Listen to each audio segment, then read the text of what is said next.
Bem, pessoal, nós estamos aqui conversando com o padre Geraldo Demore, que veio falar para o nosso clero sobre a exortação pós-sinodal do Papa Francisco sobre o amor e a família. O padre, o que esse documento tem que poderia despertar o interesse da pessoa que está acompanhando o nosso trabalho de novidades sobre esse assunto?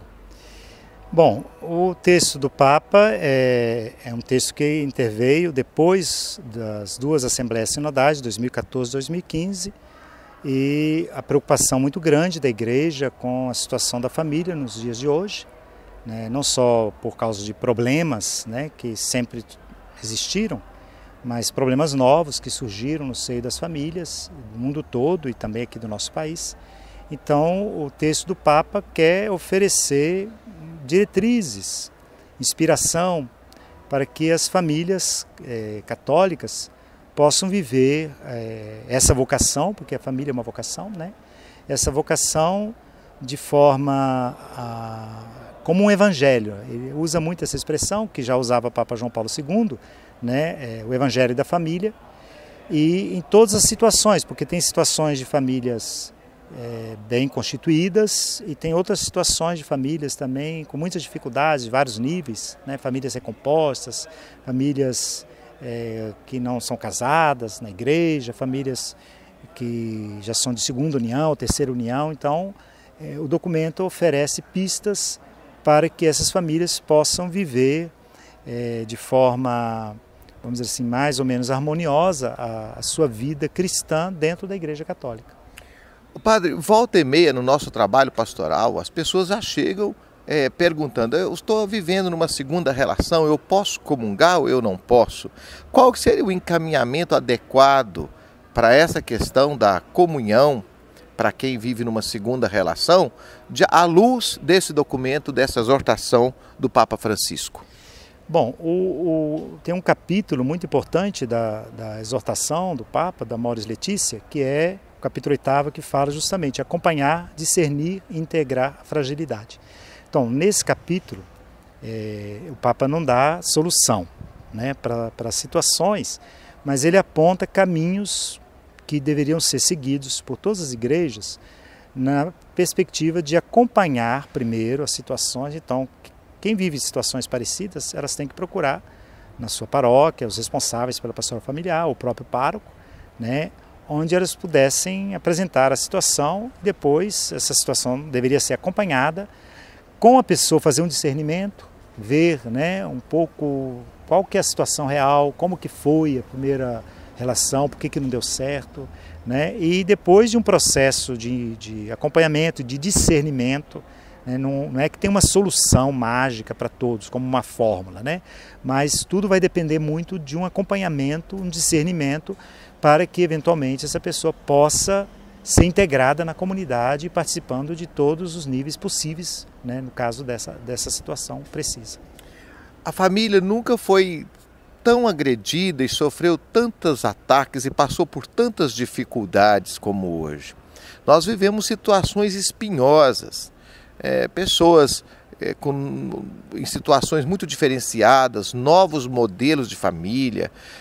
Na pastoral familiar, qual encaminhamento seria o ideal para tantas situações? Que sugestões o senhor dá para uma paróquia que está começando um trabalho nessa área da pastoral familiar, para compreender e acompanhar tantas famílias tão diferentes? Bom, a primeira coisa que eu acho que é importante é que a pastoral familiar, ela não pode ser uma pastoral que se preocupe somente, por exemplo, preparação de noivos para casamento. Ou então, sei lá, com os movimentos familiares que reúnem casais, vamos dizer assim, que são casados normalmente, que participam integralmente da vida da comunidade. A pastoral familiar, ela tem que pensar em âmbito mais amplo. Então, primeiro, tem que pensar a questão da preparação, uma preparação talvez muito mais tempo.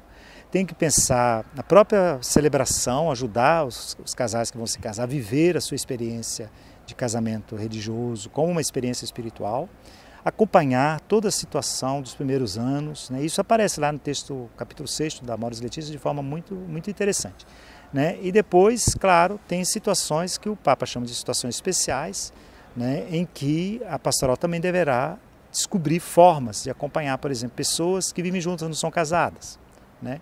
Pessoas que são famílias, vamos supor que é só a mãe com os filhos, ou a mãe e a avó com os filhos, né? Ou então só o pai com os filhos, né? Outros casais, hoje em dia tem muitos casais homossexuais, então como que nessa paróquia, nessa comunidade, essas pessoas poderão sentir que a igreja está presente, acompanhando essas pessoas, né? Acompanhar não significa necessariamente que a pessoa já tem que ir comungar. Acompanhar significa que a pessoa se sinta acolhida na comunidade, né? Que a pessoa possa sentir que a palavra de Deus também é dirigida a ela e que ela pode encontrar pistas para a sua vida como família naquela comunidade precisa. Então, são muitos aspectos que a pastoral familiar deve intervir. Padre, rapidamente, como é que esse livro está dividido? Qual é a estrutura desse documento do Papa? Bom, o livro começa com o primeiro capítulo, que é um comentário do Salmo 127, sobre o que significa a vida familiar. Um texto muito bonito, um texto curto, um capítulo curto. Depois, o capítulo 2 apresenta um pouco a realidade das famílias hoje, escolhendo alguns temas que são mais espinhosos, né, das dificuldades pelas quais passam as famílias hoje. Depois tem um terceiro capítulo, um quarto capítulo e um quinto, que são capítulos mais de ordem doutrinal. Ou seja, o que a igreja compreende como sacramento, por exemplo, do matrimônio, né? Todos os aspectos bíblicos, teológicos, toda a dimensão da fecundidade, capítulo 5. Depois, o que é o amor conjugal, capítulo 4. Um texto muito interessante para uma reflexão, né? Aprofundamento da própria vocação familiar e conjugal. Depois tem um capítulo 6 que apresenta mais questões de ordem pastoral, sugestões concretas de como organizar a pastoral na paróquia, ou na comunidade, ou na diocese, pastoral familiar. Um capítulo depois 7 sobre educação, como a igreja deve pensar a educação dos filhos na família. O capítulo 8, que é esse capítulo fundamental sobre acompanhar, discernir e integrar a fragilidade. E depois um capítulo 9 sobre a espiritualidade conjugal e familiar. Padre, muito obrigado pela presença do senhor aqui e por essa entrevista. Obrigado, de nada. É o Padre Geraldo Gabriel para o nosso portal Diocesano de Notícia.